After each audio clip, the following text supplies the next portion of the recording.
Going on, people? Hey, we back with another one, man. We back with another one. Here to talk Errol, Spence, and Terrence Crawford. Man, we, 26 days away, man. 26 days away, man. I ain't gonna lie, I'm turned. I'm super turned. Like, low-key, man, I really just wanna fucking go to sleep and wake up and it be July 29th, man. I ain't even gonna lie to y'all. Like, just keep it all the way G. My skin. But hey, man, check it out, man. I just heard the little round table joint with Breadman, Kell Brook, Sean Porter, and Virgil.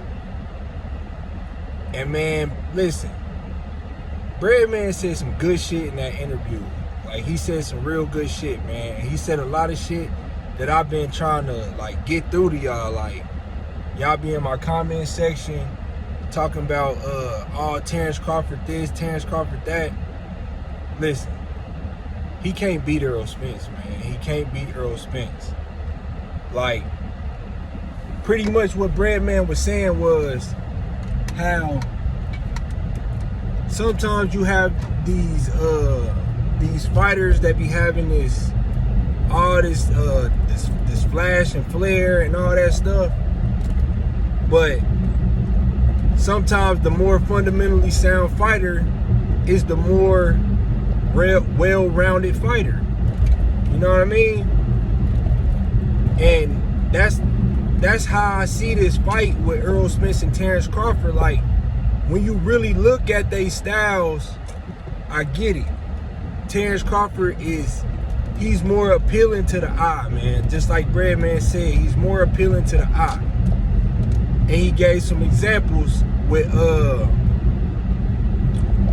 Bernard Hopkins fighting Winky Wright and shit like that. Like, all them dudes is way more flashy than Bernard, but Bernard still was able to get it done, just, you know, fighting behind his fundamentals.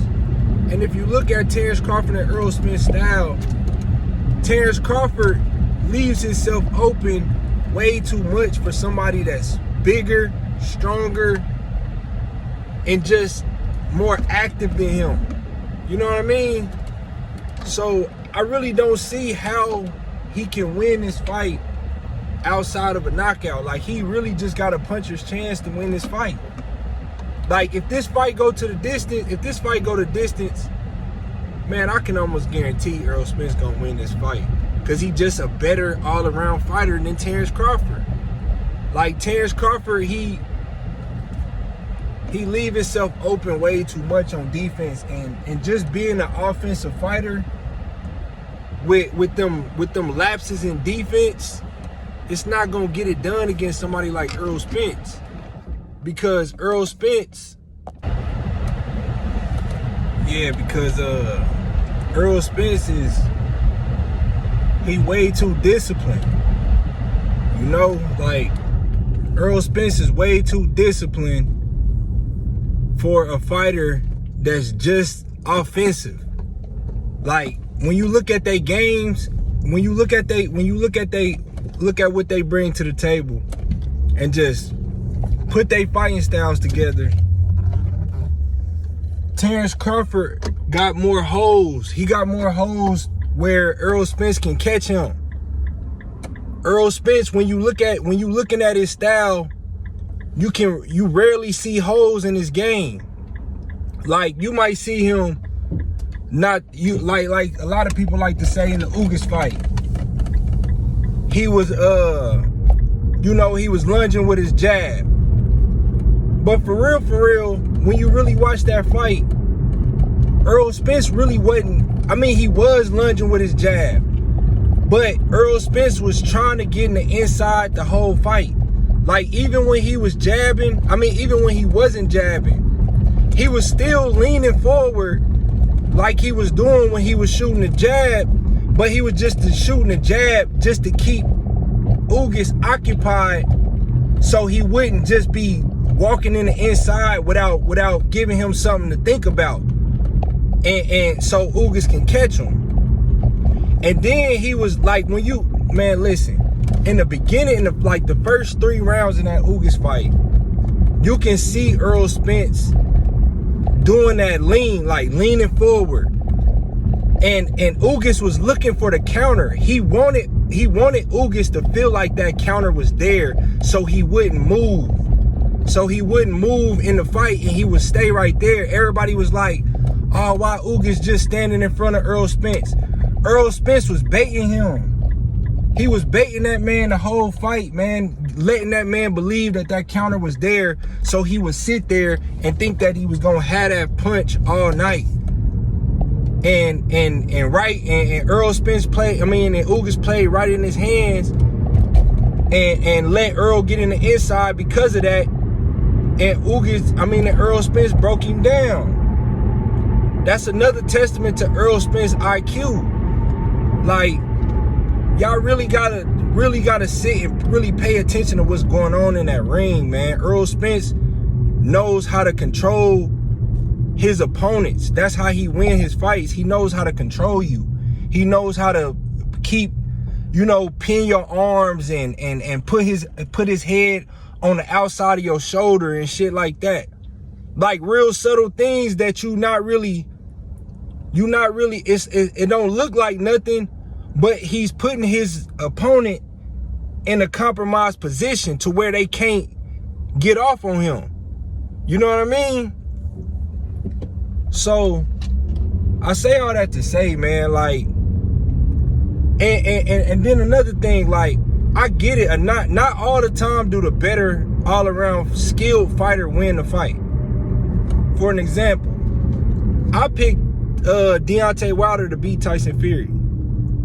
I knew for sure Tyson Fury was the more skilled fighter, but I believed in Tyson Fury. I believed in Deontay Wilder's right hand to catch him and put him down in that fight.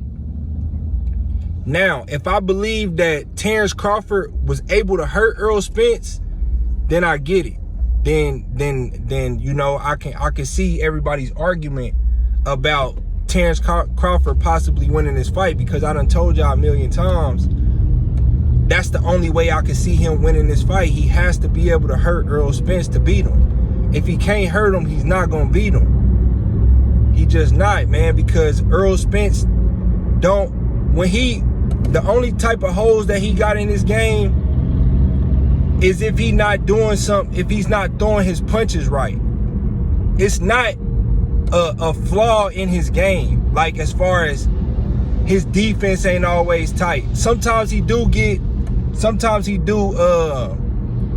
over aggressive and he'll throw too many shots at one time, and stuff like that. But as far as just their fighting style, I feel like if Errol Spence wants to fight a completely disciplined fight, he can do that. I don't believe that Terrence Crawford can do that because it's just not in his game. That's just not how he fight. He fights off of his athleticism. So if his athleticism can't get him out the way of shots, he's gonna get caught with them. You know what I mean? So I say all that to say, man, like I said, Errol Spence, he's gonna dominate Terrence Crawford, man, if Terrence Crawford can't hurt him. And there's gonna be a lot of people that's confused about what's going on, about what happened, if that's the case. You know what I mean? If he get in here and this dude cannot hurt Terrence Crawford, Errol Spence gonna whoop him all around that ring on July 29th, man. I'm telling y'all something good, man. Y'all be hard-headed. Y'all don't be trying to listen. But that's just what it is, man. He way too active. He's the more active fighter. He's the bigger fighter. Probably the stronger fighter. Got the better chin. I just don't see a way that Terrence Crawford can win rounds in this fight when you're talking about a 12-round fight against somebody like Errol Spence. Just stylistically. Like I said, stylistically, I can see Terrence Crawford setting a trap for Errol Spence, walking him into a shot, catching him with a counter, and possibly knocking him out. That's the only stylistic way that he can win. But I don't believe in his punching power to hurt a Errol Spence. Like I said in the Deontay Wilder and Tyson Fury fight, like I believe in in Deontay Wilder's right hand to catch Tyson Fury and put him down. I believe that. I believe the more skilled fighter was gonna lose that fight. Terrence Crawford don't got that power to hurt a Errol Spence like that. Y'all looking at all these knockouts that he got against lesser competition and just expecting that to be the case with Errol Spence. Errol Spence done been in there with way better competition than this dude and ain't never been hurt. I mean, he got hurt early in his career, so he can be hurt. But as of late, man, he's shown that his chin is all the way there. He done got this nutrition. That's another thing, too, that Terrence Crawford done. Listen, he done fucked up on because he done let Errol Spence get this nutritionalist, and now he know how to make that weight properly. That's a problem, man. In that Ugas fight, Errol Spence was happy all fight week. You ain't never seen Errol Spence happy like he was, and just, you could tell that the weight wasn't bothering him like it do be in the past. Like, he be real quiet, real short with his answers and all that. But in that Ugas fight, man, he was energized. He was energized. He was talking in the corner a lot in that Ugas fight. Listen, it's gonna be bad business for Terrence Crawford, man. I'm telling y'all. But hey, like the video, subscribe to the channel. I'm gonna drop the Breadman interview after this, so stay tuned just so y'all can hear a little bit of what Breadman was saying. So just for some perspective on what I'm saying right now. But like I said, like the video, subscribe to the channel. Let me know what y'all think too, man. I'm gone.